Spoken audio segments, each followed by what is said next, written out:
again, and welcome to War Stories, behind the scenes tales from the front lines of the media. I am your host, Tom Curley. Welcome today. I said I would stop counting shows after show number 10, but this is in fact show number 20. And again, of course, I couldn't do it without my partner in crime, the inimitable Garry Armstrong. Garry, how the hell are you today? Hello, hello. 20th show. 20 20th show. shows. Who would believe? They I said we would know. never make I it. know. Exactly. They said it wouldn't last. But But they didn't know. nonetheless, it did. They didn't know us. Yes, they didn't know. Right, right. So, a few things Two before old we farts who yeah, broke the mold. two old farts. Yes, right. Broke the mold.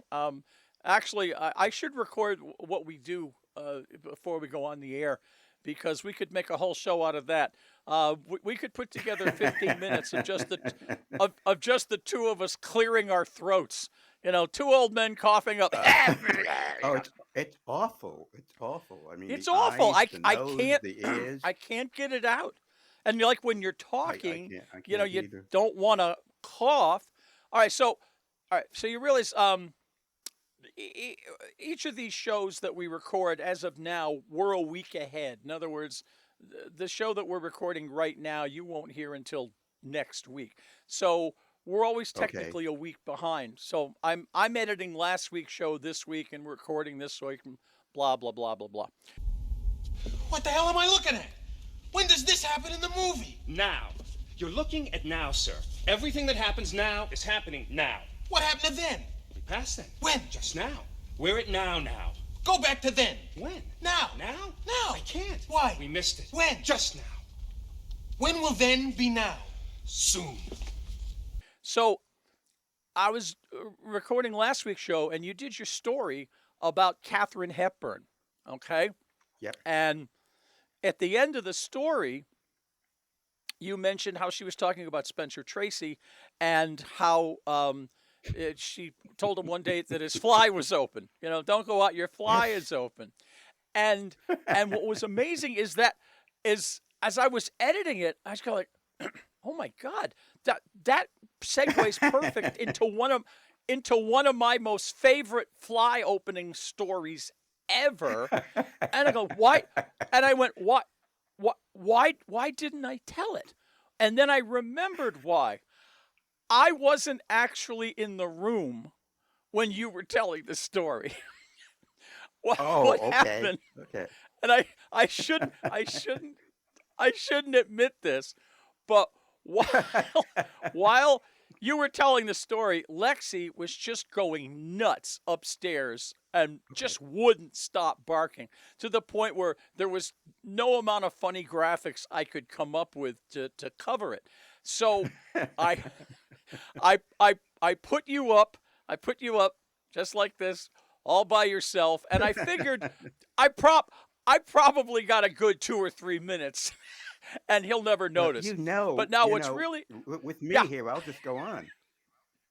So but what made it even funnier was I'll show you a picture of what this looks, the studio down here. It's sort of chaotic, and I moved a bunch of lights around so that I had an obstacle course. I had to climb over a chair and scooch on a couch to get upstairs, and then come back downstairs, and then scooch over, all without making sure I wasn't making any noise. Although now that I think about it, I Right. turned my mic off. But of course, I got back, and you know, nobody ever noticed.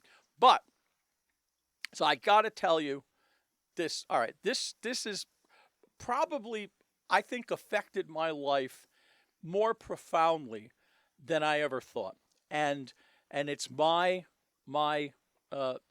fly open story. So when I was in 6th grade, okay, I was 12 years old. I was in 6th grade, all Right. right? And we did a talent show, all right? And it was a talent show where all the 6th graders did something, and the whole audience was parents. You know, it wasn't like an assembly thing. It was at night. It was a big thing. So I decided I was going to do stand-up comedy, because even at 12, I wanted to be a stand-up comic. So I went to the library and I took out a book of jokes. I think it was called The Big Book of Bad Jokes. I mean, just really horrible jokes. And I wrote down a bunch of them, and I stole a routine from the Dick Van Dyke Show where he impersonated a bowling pin. Okay, here comes the first ball. Look at the hook on that one. Oh, just missed me. Took out the whole right flank. Okay, here comes. Oh, look at the form on this woman. It's a bouncer. Lanes 2, 3, and 4. Lanes 4, 3, 2. 1 into the coffee shop. Coffee shop. It was a very, very funny routine. So I stole that. Okay. So I'm all prepared, and there I am. This is my first performance, all right, ever. And I got my suit and my tie, and my shoes are polished, and I go out on that stage, and I stand there, and I look out, and everybody's looking at me, the whole audience, all parents, including, of course, my own parents. And it was at that moment. All right, the events I'm going to describe now probably took maybe 15 seconds, maybe 30 seconds. I looked out and I suddenly realized my fly was open. Oh, and my in the moment, God.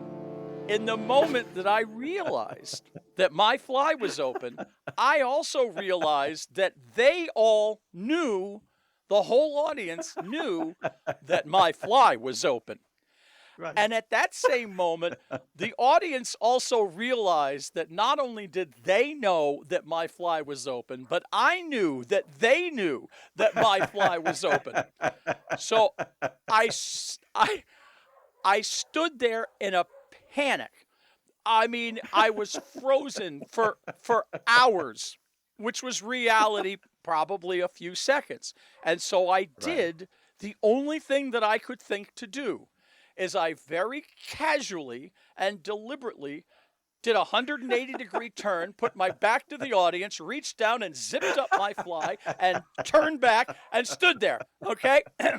The place went nuts. Applause, hilarious laughter. Oh, my God. So I did the act, and they loved it. Didn't matter what I said. They loved it. And I remember walking off as a 12-year-old kid going, if I ever did that again, I'm going to do the open fly bit. That was way funnier than the routine. So I think at that level, I mean, I went from the most humiliating moment in my life to, hey, this is a great way to get a laugh. It's amazing that you had the presence of mind. I didn't do it as I did it out of desperation. I was stunned when I got the laugh. I was expecting because and of course I always forgot the during that eternity of silence, the only thing that broke the silence was the gasp that came from my mother, who realized my fly was open. There has to be some sort of proverb in there about desperation is the foundation for moments of greatness. But that's a wonderful story. I've never heard that one before. Oh, isn't it though?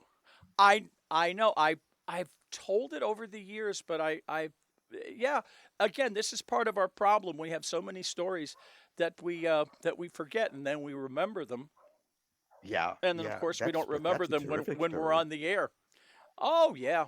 So anyway, anyway, the seed was planted. The seed was planted at age 12 for you. That the things that the toys in your attic. They weren't really set there's straight. a difference. Exactly. There's a difference between being laughed at and being laughed with. In other words, I went out there to get laughs, and I did, and. So yeah, it was a fascinating experience. And like I said, to this day, it struck me. And there's many times I don't know about you, but Ellen is constantly telling me, I can't believe we're talking about this. I don't know if it's old age. I'm constantly leaving my fly open. There's not a day that goes by I'll go, your fly is open. Close your fly. And I remember being at work one day, and I'm walking down the hall with a coworker, and we were about the same age. We were probably in our 60s, and he Right. goes, "Oh crap, my fly's open," and I looked at it, I go, "Yeah, that happens to me all the time." He says, "Yeah, it's like ever since I turned 50, it's like I'm always forgetting." So sometimes the only reason I know about it is I could feel the breeze, you know. So I don't know.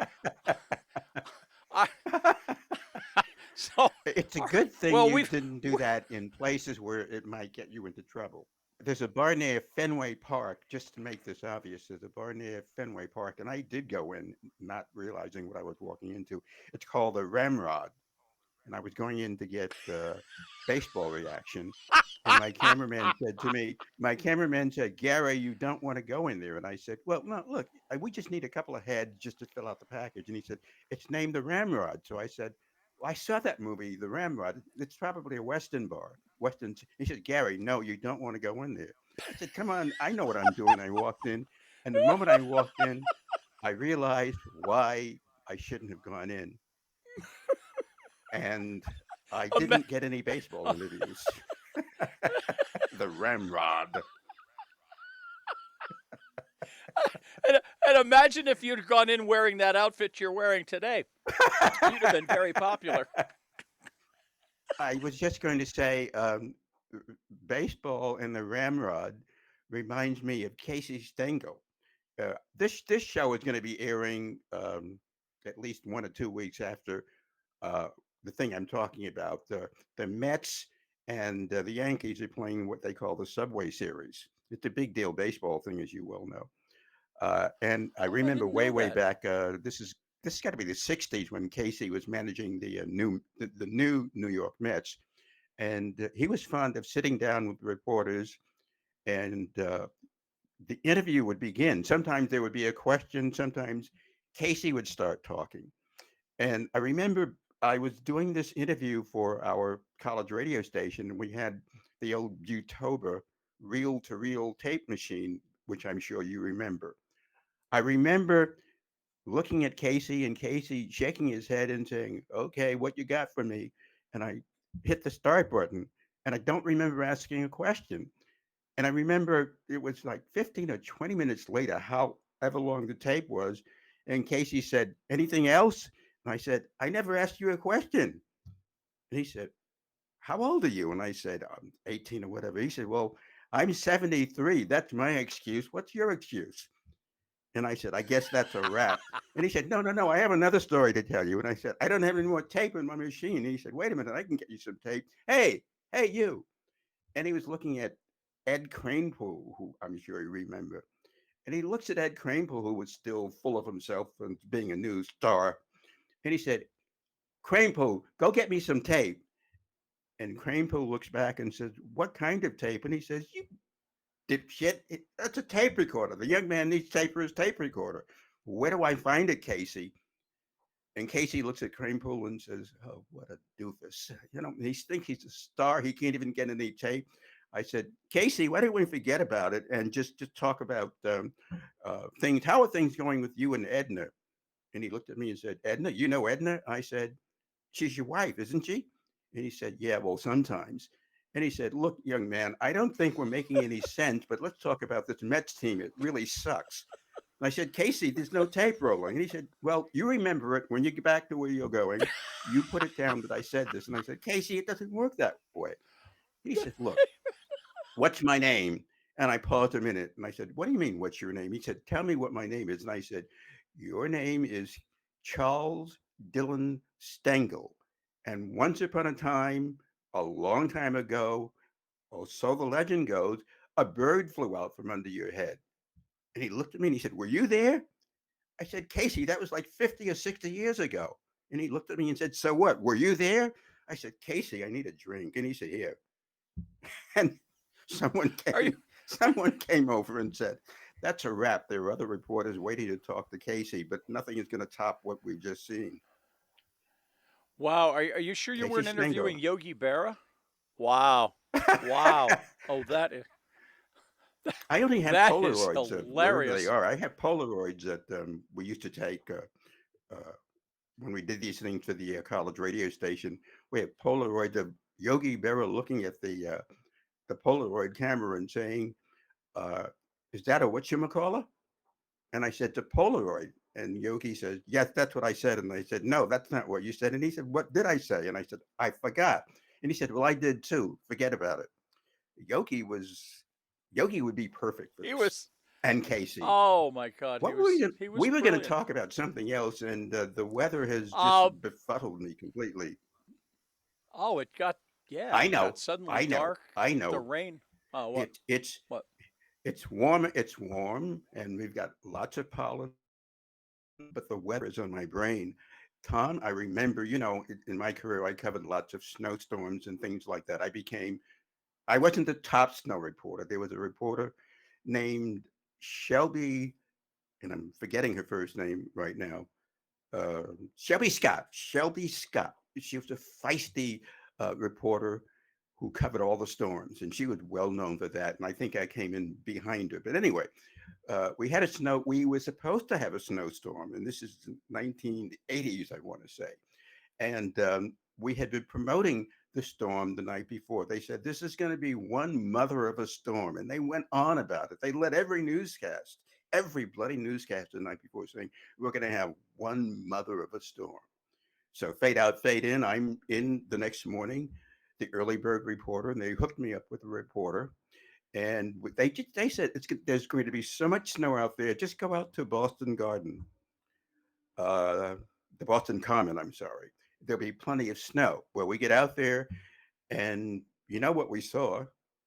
No snow. And I looked at my cameraman and I said, "What are we supposed to do?" And he said, "Well, we'll just do the live shot." Well, we did the live shot, and the intro from the anchor said, "We're going live to Garry Armstrong on Boston Common, where there's a humongous snowfall, and he'll fill us in." And they take me in a wide shot. There's me, and there's like brownish mud all around me, but there's no snow. And I did 30 or 40 seconds of the snow that didn't show up. And I said, the weather forecasters are still talking about more snow coming on, but we haven't had the first snow yet. But stay with Channel 7. We'll keep you up to date. We signed off, and in my IFB, I heard the news director yelling at me, "Where the hell is the snow? We said there was going to be snow." And I said, "I'm a reporter. I can do a lot of magical things, but I can't make it snow." And he said, "We said there's going to be snow. There damn well better be snow in the next. You're the lead at noon, and I want to see snow." So I said, "Okay, where do you want us?" They sent us about I'd say 20 or 30 miles north of Boston. And they were promoting the new newscast with Garry Armstrong in Andover, Massachusetts. He'll be surrounded by mountains of snow. No snow. They take us live at the top of the noon show. I started jabbering, and I could hear the news director literally. This is more over the top than usual. He's screaming profanity at me through the IFB as I'm reporting the fact that there's no snow on the ground. We wrapped that up, and he said, "Okay, Armstrong, you're the lead at 6, and there damn well better be snow, or you're going to find out something really nasty." And I said, "Well, what do you want me to do?" He said, "Find snow." I said, "There is no snow here, even though you predicted it last night." He said, "There damn well better be snow." We got in the news car. We traveled up to the uh, Vermont town line. They had to send a second truck out so that we could transmit the newscast, the report. There was no snow there. Now, 15 minutes before the newscast, I looked at my cameraman, who, by the way, was the same cameraman who was with me on that story we told you last week about the Italian silk suit, Sybil Shepherd. And the cameraman who made that story, he was with me on this story. So we knew each other pretty well. So we said, we have 15 minutes to go. What the hell are we going to do? There was like small spatterings of snow all around. So I said, "Look, there are a couple of rocks around us." And he said, "Well, what are you going to do?" I said, "Pull all the rocks together." When we got a couple of kids who were watching us, we pushed the rocks together, and we got a couple of pails, and we just scooped the small samples of snow, and we put the snow over the rocks, and behold, it looked like a heavy snowfall behind me. We got the live shot, and we went past me and we went tight on the snow. And I did the old bit about picking up the snow in your hands and making it snowball. And I could hear the news director saying, "That's what I want. That's what I want. I told you you could get it." And we're sending out another crew to that same spot, and they'll do the 11 o'clock report with all that snow behind you. So make sure you don't touch anything. And I said, "No problem." We signed off the report on the 6 o'clock news. We moved the rocks away. We washed off the snow, and there was no snow around. And when the late show crew showed up and found no snow, they called the news department, and the news director started cursing my name, but I was long gone. So that was a snowcast. That was a snowfall that never really happened, but did happen. It's TV Wow, news. It's that live. is, If they you say it's going can't, to yeah. happen, you have to have it. You know what would have been really funny? What you really would have pissed them off if you were within driving distance of a ski mountain, and then you set up the shot right underneath, right underneath one of the machines that's blowing snow, and it's snowing like crazy here, and skiers go by. But That could be pretty funny. you've dealt with so many crazies at CBS, but what do you do when they say to you, "There's supposed to be snow," and you say, "There's no snow," and they say, "Well, I want to see snow." What do you say to them? I mean, it's, Oh, you do, oh, I've had duh. the one thing that I hate. Matter of fact, and I've done routines on actually probably one of our signature bit from Voicecapes Audio Theater. It's a piece that you've heard that we do at the end of every show. It's our kicker piece. It's called Kidnapping 101, and it's about a kidnapper who calls a woman who lives in the Upper East Side, and he's kidnapped her husband, and it starts off with he's got the voice that's been pitch shifted so that you can, "Hi, this is your husband. Do exactly as I say." Right. Right? And then of course she's initially punished. She's freaking out. "Oh my God, my husband!" And the husband's going, "Honey, do what he says." And the guy gives his demands. I want $250,000 in unmarked bills. I deliver it to Christopher Park next to a statue with two paper mache lesbians, and you have 2 hours. And she's writing it all down, and she goes, 2 hours? Are you out of your friggin' mind? You think I can do all this in 2 hours?" And the bit is where she proceeds to rip this kidnapper, a new asshole. And one of the things is, "Well, it's not my problem, lady. Just do it." And there she goes, "Well, it most certainly is your problem. If you're going to kidnap somebody, you should have a rudimentary knowledge of the financial system. Do Right. you know how long it would take me to get $250,000? And that used to happen at work. Directors, like, "I don't care what it takes, just do it." And Do I it. would go like, Do it. "You want me to defy the laws of physics?" Yeah, it's great when George C. Scott or Patton goes, "Hey, just do it," and they do it. No, I used to drive me nuts. I mean, well, one of the things that we did, and we all did it. Um, I don't know. Well, in the world of television, producers, directors, video guys, they all understand the video side. But the audio side was always just a mystery. We were always in a separate room, and it was a room where there were thousands of wires and things that blinked, and they didn't know how it worked. We called ourselves wizards because we just make it happen.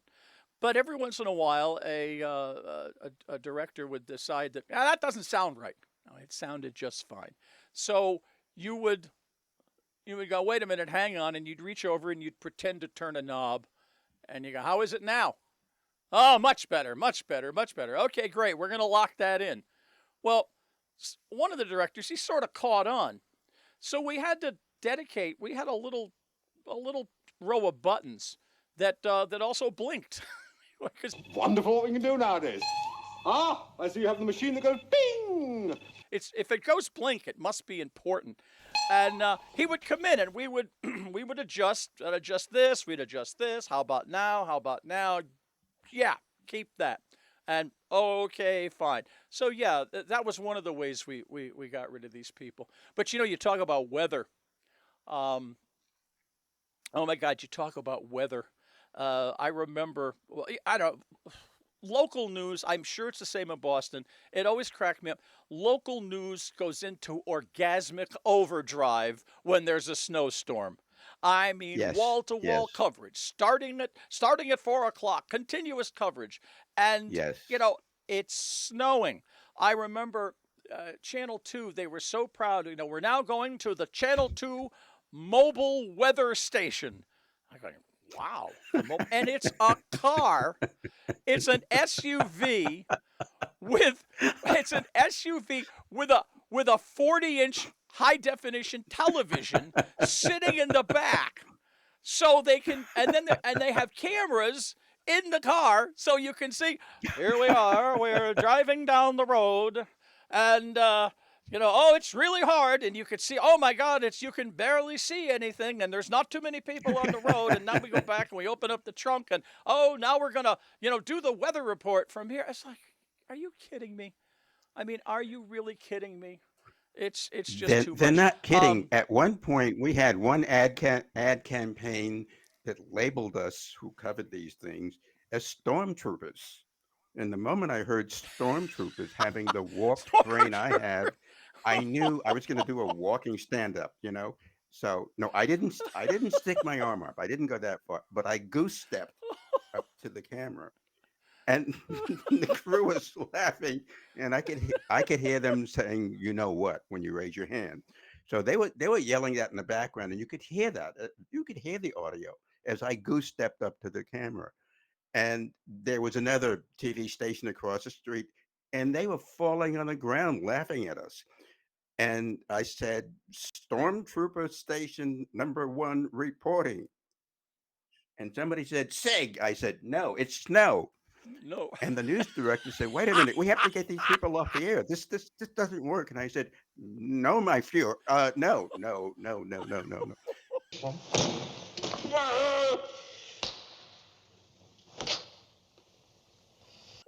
They said, "Look, can you wrap this up? This is not going where we want it to go." And I said, "No, we have to finish the report. Stormtroopers report number 1."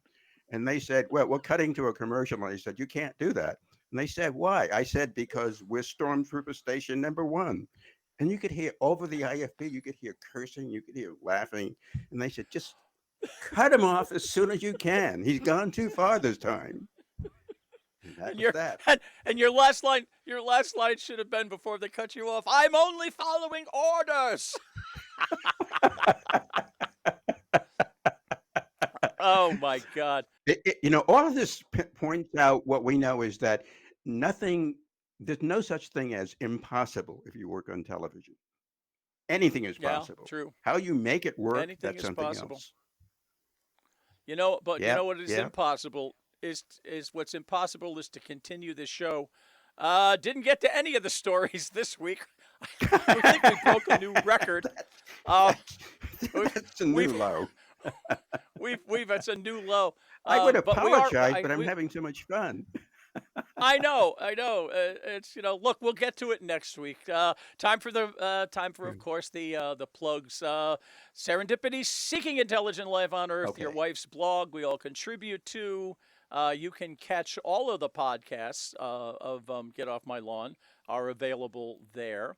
Of course, Voicescapes Audio Theater, my audio theater group, best in radio theater, comedy, and drama, and a half-hour radio show. Uh, the hit syndicated show from the '70s is still here, and of course my co-podcast Get Off My Lawn with me, where we talk about life, the universe, and whatever else pops into my head, much like this show. So we did it again. See you next week.